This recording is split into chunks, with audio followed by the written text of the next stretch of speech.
separados, mas historicamente fundidos no pensamento gramsciano, e a tradução entre um e outro se dá justamente pela diferença e pela identidade. Então, gostaria que você explorasse um pouco essa relação entre cânone interpretativo e programa político, como se conectam e em que se distinguem. Sr. Delmo.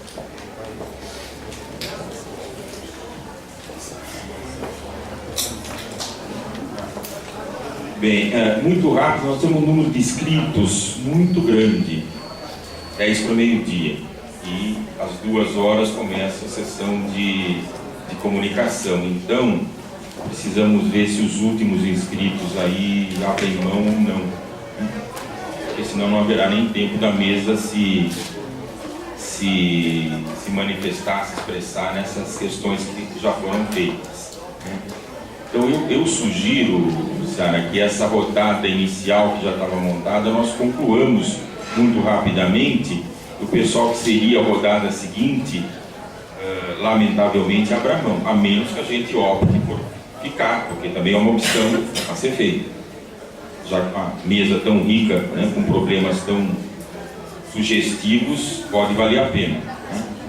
Só que depois alguns vão almoçar e a mesa fica aqui com fome, né? Não posso fazer nada. Bom, eu queria, aproveitando isso, fazer só algumas observações muito rápidas. Primeiro, essa questão da revolução passiva no Brasil já é perceptível no acúmulo de discussões que nós temos aqui. Essa possibilidade, essa categoria tem ingressado no Brasil e na América Latina progressivamente de um tempo a essa parte. Ainda é, digamos, discutível, principalmente por conta da, digamos assim, da dificuldade de se definir o contorno da categoria. Frequentemente ela parece tão fluida, tão abstrata, que um crítico facilmente perguntaria: mas se tudo é revolução passiva, isso não explica coisa alguma, né? É algo comum de ser ouvido, né? Eu tenho a impressão que a exposição do Adam avançou muito nisso, né? Avançou muito nisso, quer dizer, dessa de como definir algo que eu penso ser essencial, que essa categoria só tem valor se define a particularidade concreta do processo em análise. Essa noção de particularidade presente em Marx, muito desenvolvida em Lukács, né, como se sabe, é essencial para complementar isso, e esse avanço nas mediações foi feito pelo Adam aqui de uma maneira que me parece bastante promissora, e de fato houve, digamos assim, uma aproximação bastante boa com a exposição que o Fábio Frosini fez ontem, né, sobre a questão dos espaços, né, das espacialidades. É um tema então riquíssimo do ponto de vista de uma análise da geopolítica, né, do mapa do mundo, foi dito hoje aqui diversas vezes e ontem também, né? Então esse é um comentário. Em relação ainda à América Latina, essa noção de revolução passiva parece vir substituindo uma outra noção que também pecava por ser pouco definida, que é a do populismo. Quer dizer, essa noção de populismo foi muito, digamos assim, difundida nos anos 60, particularmente, até os anos 70, e depois passou a ser criticada e, de algum modo, vem sendo substituída pela revolução passiva. Quer dizer, eu me encontro entre aqueles que é crítico dessa noção de populismo, porque me parece perfeitamente inútil, né, como categoria explicativa. Mas, enfim, será que nós, inclusive os aqui presentes, né, que utilizam de alguma maneira essa categoria, seremos mais bem-sucedidos? E uma questão particular. Adam, será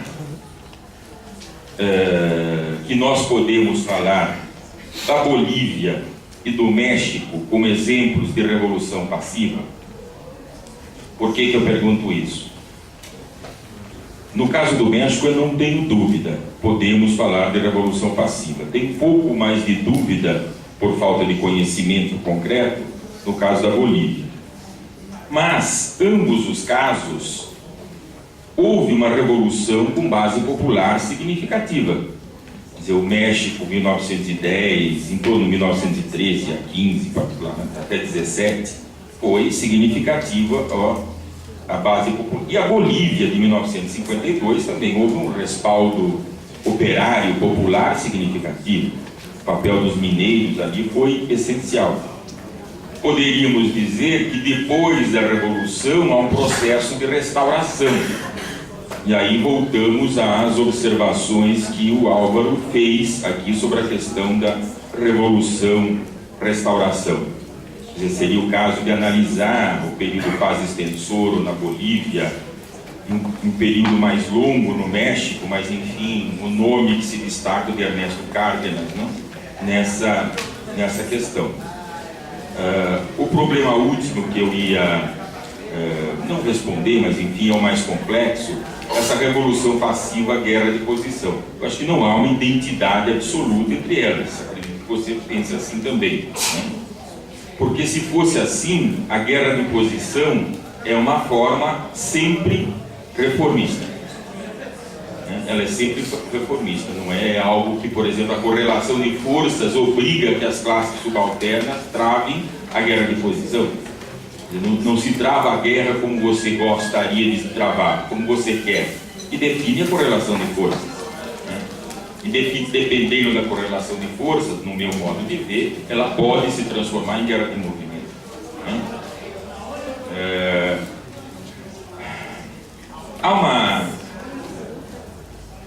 Há um texto do Engels que eu acho que é claríssimo, que o Gramsci desenvolve isso. O Engels, o chamado testamento do Engels, ele diz muito claro isso.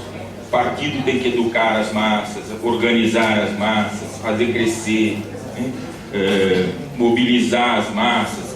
Quando essas massas forem muito, elas podem partir para uma insurreição, mas aí efetivamente de massas. Ele queria dizer naquele momento que não adianta uma insurreição de minorias, uma insurreição de um pequeno destacamento de vanguarda que não tenha enormes massas organizadas e conscientes junto com ela. É isso que dizia o Engels em 1895. Me parece que é claramente isso que o Gramsci pensa. A minha leitura vai um pouco por aí, né? Claro, é sempre polêmico. O nosso autor é assim, né? Pedro.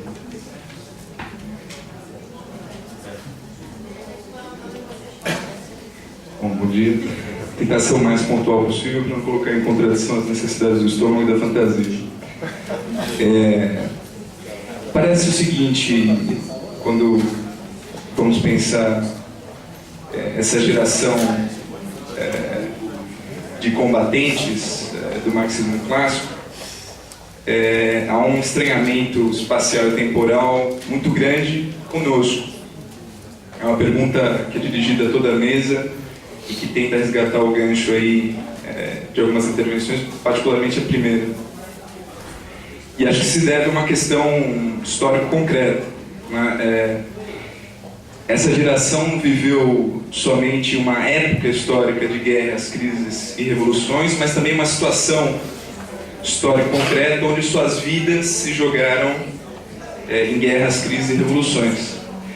Daí, por exemplo, algo que a gente talvez tome por evidente, mas talvez seja um problema, a todo momento essas metáforas, que não eram tão metáforas à época, em relação à arte militar. Um momento político-militar da insurreição não era uma hipótese diretiva de pesquisas desenvolvidas no interior da universidade. Então, para encurtar bastante, ao se pensar essa relação entre guerra de posição, guerra de movimento, tudo que envolve, acho que talvez não seja o caso de tomar como risco a banalização, a transformação em senso comum da guerra de movimento, como foi, por exemplo, um senso comum político à época da Terceira Internacional, quando o Lenin escreve esquerdismo, né, e faz questão de traduzir em diversas línguas, o mais imediatamente possível, no próprio Congresso da Internacional Comunista. A gente não corre esse risco, a gente corre um risco bastante diferente. E aí queria introduzir a questão mais concreta, para a mesa como um todo e para o Álvaro em particular, que vem de uma leitura bastante equivocada e bastante comprometida do Perry Anderson, né, daquele livretinho que é um elo perdido nas publicações do marxismo inglês entre diferentes trilogias não premeditadas e não concluídas, que originalmente tinha o título de Revolução, Estado e Revolução no Ocidente, e nunca chegou a ser publicado. Esse livrinho, apesar de seus vários problemas, traz uma questão que parece interessante para esse debate. Porque o Perry Anderson diz o seguinte, primeiro ele afirma isso com todas as letras, né? Tática e estratégia não são figuras de linguagem, né? São ferramentas para o combate de classe, que, oxalá, né, chegue ao momento político-militar do enfrentamento de forças e presença. E o segundo momento ele diz o seguinte, todo um desenvolvimento desse livro ignorado pela fortuna crítica, que é a comparação que ele faz entre os escritos militares do Trotsky, né, e as metáforas empregadas pelo Gramsci para guerra de posição e guerra de movimento, né? Parece interessante pelo seguinte, dentro da publicística da obra do Trotsky, um momento que teve bastante atenção foi justamente esse dos escritos militares, né? Ele diz o seguinte, diferentemente do Gramsci, né, o Trotsky teve envolvimento direto, né, com um momento político-militar enquanto dirigente do Exército Vermelho. Poderíamos lembrar desde correspondente de guerra na Finlândia, enfim, tem todo um pensamento a respeito.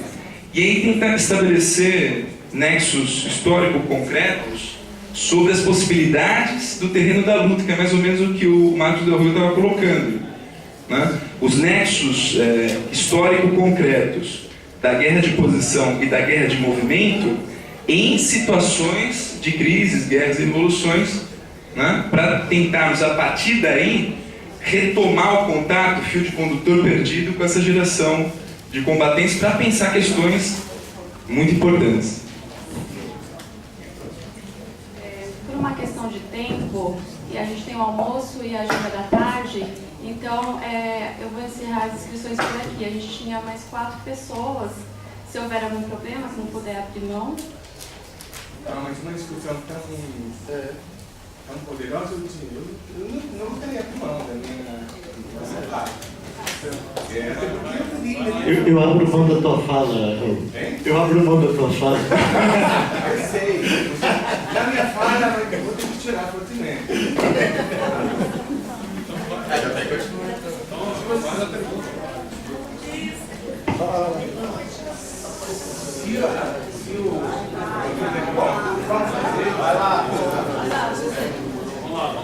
Então, eu queria colocar um pouco de lenha na fogueira da interpretação e colocar na linha, utilizar o conceito de revolução passiva num contexto concreto. Eu quero pensar no contexto brasileiro atual. Então, vamos colocar em tono polêmico desde já, e sei que eu vou apanhar.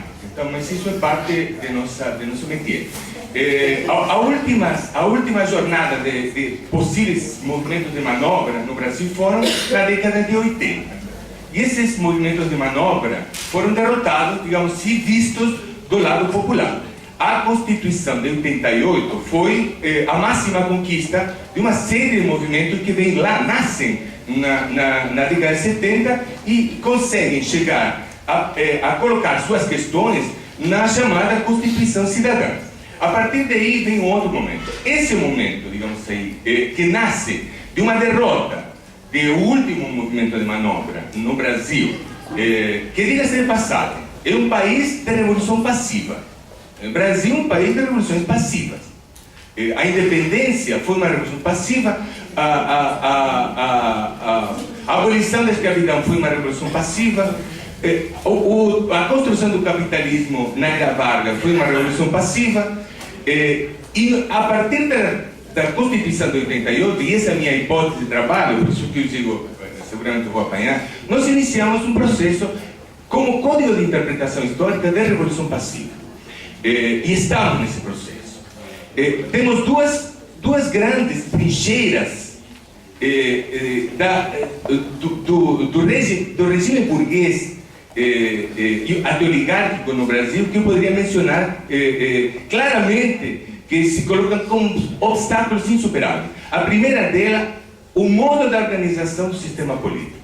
Esse sistema de organização do parlamento deve ser necessariamente transformado e se coloca como uma trincheira fundamental que deve ser eliminada. Sem isso, nós dificilmente conseguimos avançar. A segunda grande trincheira, temos nesse país 50 ou 60 milhões de indivíduos que moram no país privados da condição de cidadania, nesse processo que chegam à Constituição, privados de Constituição de cidadania, e é necessário, nesse processo de revolução passiva, incorporar como cidadãos e incorporar no processo de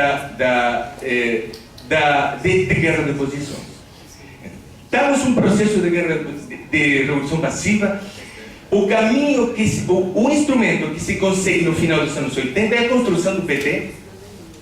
O PT se coloca, e não é por acaso que entre o quinto encontro e o primeiro congresso, o que se coloca é a construção da hegemonia, e está implícito no primeiro congresso o processo de construção da hegemonia, e não, enfim, no primeiro congresso se esboçava um processo de reformismo revolucionário que obviamente foi permeado de grandes problemas. A revolução passiva necessariamente traz o problema do transformismo, e esse problema do transformismo estamos vivendo necessariamente, mas é o que temos. Esse processo da revolução passiva é o que temos. O Álvaro lê muito bem Gramsci, mas busca em Gramsci uma revolução que nunca vivi, e que não está em Gramsci da forma que o Álvaro busca, porque Álvaro e outros buscam a revolução em Gramsci de modo leninista, e não vão encontrar isso. Não vão encontrar. Temos em Gramsci uma revolução de modo gramsciano, e possivelmente nós não tenhamos. Ontem até perguntava a Carlos Nelson, você ainda indica que a única alternativa que temos é o reformismo revolucionário? E eu mantenho, eu concordo com ele. Não temos. Eu acho que do Álvaro e outros, digamos assim, vão continuar a buscar uma perspectiva de revolução no Brasil que nunca aconteceu antes e possivelmente nunca acontecerá.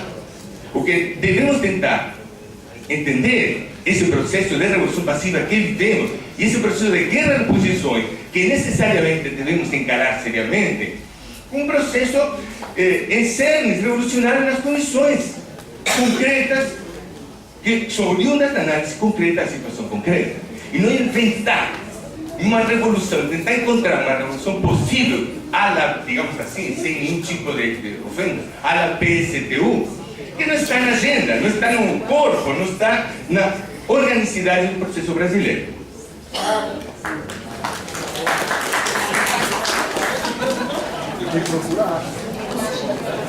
Okay, to respond to three questions, Fabio, Marcos. Sorry, I'll respond to two questions, Fabio and Marcos. Respondendo só a questão do Fábio e do Marcos. Firstly, to Fabio, for reasons of time and translation, perhaps I left some of the detailed philology out of my presentation. Que o Fábio, talvez ele tenha deixado alguns conceitos-chave fora da apresentação por falta de tempo e também da tradução. So there is a rethinking of Gramsci going on within my research, but also a philological tracing of the writings and the quotations and the reading of Gramsci. E que o repensar do Gramsci está incluso na pesquisa dele, mas também uma interpretação diferente. Both in this book and the Yellow Book and the Mexico book. Que está presente nesse livro e também no que estuda o caso mexicano. Where the politics lies is in two ways. Firstly, in terms of making sure that we recover the concept of class. E tem duas formas de entender isso. Que primeiro é entender o conceito de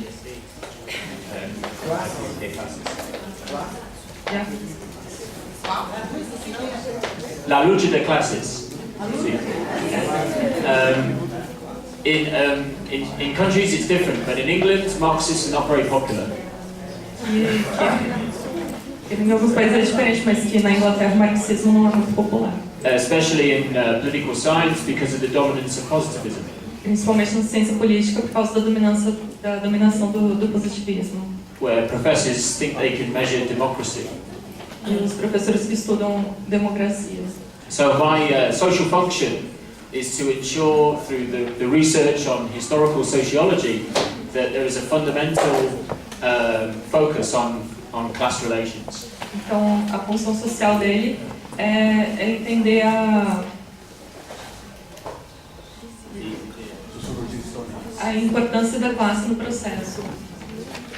In historical sociology, there's a dominance of Weberianism, where class is expelled. Na sociologia histórica tem uma predominância do weberianismo.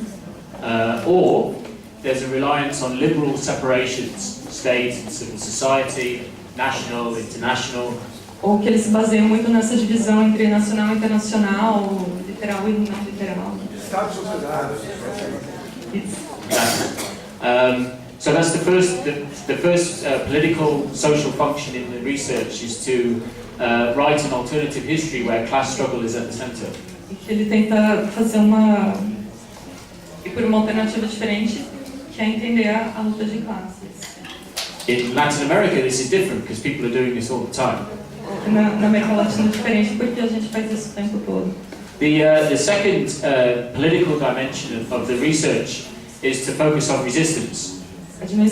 A outra dimensão da pesquisa dele é se focar na resistência. So not only to understand the construction of passive revolutions. Não só para entender a construção da revolução passiva. From the perspective of the state class. Da perspectiva do estado da divisão de classes. But also to look at what the sociologist Christine Bucci-Glucksmann calls anti-passive revolution struggles. Mas também o que esse sociólogo chama de anti. É uma contra-passiva. Antipassiva. Anti-revolução passiva. Uma anti-revolução passiva. And I find that term very fertile because I use it to then understand social movements in Mexico in the way that they want to construct an anti-passive revolution form of resistance. Que ele acha esse termo muito propício para analisar o caso mexicano numa anti-revolução passiva. The sort of movements in the research that we've seen presented by Giovanni. Que os movimentos sociais, dentro do livro dele, que foram editados pelo Giovanni. And also in the research of Massimo Modenesi. E também na pesquisa do Massimo Modenesi. So the politics is about focusing on class and resistance inside. Que a questão é focar na classe e na resistência. In turning to Marcos Del Arroyo's question. Para a pergunta do Marcos Del Arroyo. In my research, I came across something new about passive revolution when writing the book on Mexico just last year. Que ele se deparou com uma realidade diferente quando ele foi pesquisar o caso mexicano. And from memory, I think it's in Notebook 5. E que de memória ele acha que está no caderno 5. And Gramsci in only this notebook, I think, makes a very crucial distinction about passive revolution. E que nesse caderno ele faz uma distinção muito clara sobre a revolução passiva. He refers to passive revolution classically, of course, including revolutions from above. Que inclui as revoluções vindas de cima, de cima para baixo. However, he also uses the term passive revolution where there are conditions of accommodation. Mas que ele também usa esse termo quando tem uma acomodação Accommodation with demands from below. das demandas vindas de baixo. So unsurprisingly, passive revolution is a dialectical concept. Então, sem nenhuma surpresa, a revolução passiva é um conceito dialético. Most commonly, it is used to refer to revolutions from above. Que mais comumente é usado para distinguir, para falar sobre revoluções de cima para baixo. But in terms of those instances in Latin America where the popular masses drove the revolution, Mas que nos casos das revoluções passivas da América Latina tem esse caráter da massa popular conduzindo a revolução. in Mexico, in Bolivia, No México, na Bolívia. Clearly the masses were essential. Que as massas foram essenciais nesses processos. However, the result is one consistent with capitalist social relations. Que os resultados, na verdade, não foram normais às relações capitalistas normais. So the transition is not literally passive.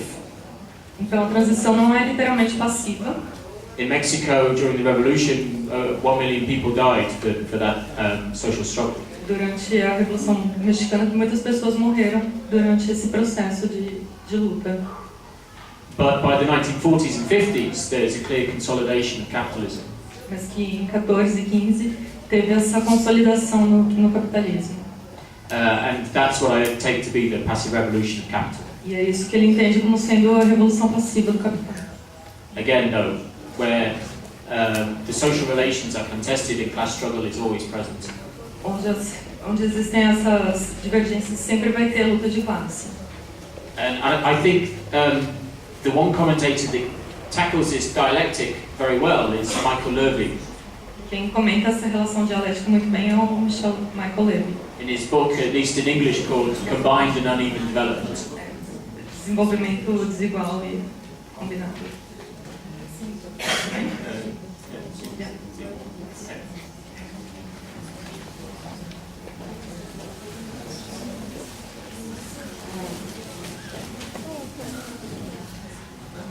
Risponderò molto brevemente solo a 3 domande perché sono troppe, non c'è tempo. A Daisy che ha posto il problema se sia ancora riproposto il problema, se ho capito bene, se ci sia identità assoluta per Gramsci fra rivoluzione passiva e guerra di posizione e se sia possibile intendere in qualche modo la rivoluzione passiva in termini positivi. Allora, io credo che abbia ragione Alvaro che non si possa assolutamente intenderla in termini positivi e questa è anche la mia ipotesi. La identità fra rivoluzione passiva e guerra di posizione non è posta in modo nettissimo da Gramsci, è posta, non ho sotto mano la citazione diretta, però mi ricordo che lo dice in una formula un po' dubitativa. In qualche modo, e questo poi è abbastanza frequente nei quaderni, che non ci sono risposte assolutamente nette su certe questioni. E quindi mi collego, io penso che abbia ragione Alvaro, che nella rivoluzione, se c'è identità o quasi, come dice Gramsci, fra rivoluzione passiva e guerra di posizione, la ragione è perché, come ha detto giustamente Alvaro, nella guerra di posizione il terreno di scontro lo sceglie la borghesia, quindi c'è in qualche modo un segno negativo già in questo. La cosa che dice, però Daniela ha posto invece anche sempre su questo tema, ha fatto un'osservazione molto intelligente secondo me, quando lei ha detto sì, dite una cosa che dice Gramsci, che non è un programma né un canone storico, e però non si è accontentata Daniela di questa risposta che dà Gramsci, e giustamente secondo me, dice se è una formula politica e allora ecco che potrebbe essere che questa distinzione non è così netta e così chiara come può sembrare a prima vista. Io allora su questo, ma lo butto lì, non si può approfondire ora, credo che la rivoluzione passiva sia come tema uno dei due contributi che Gramsci dà, però in questo caso un contributo negativo, nell'altro un contributo positivo, alla concezione della storia di Marx. La rivoluzione passiva è un concetto che va a completare il materiale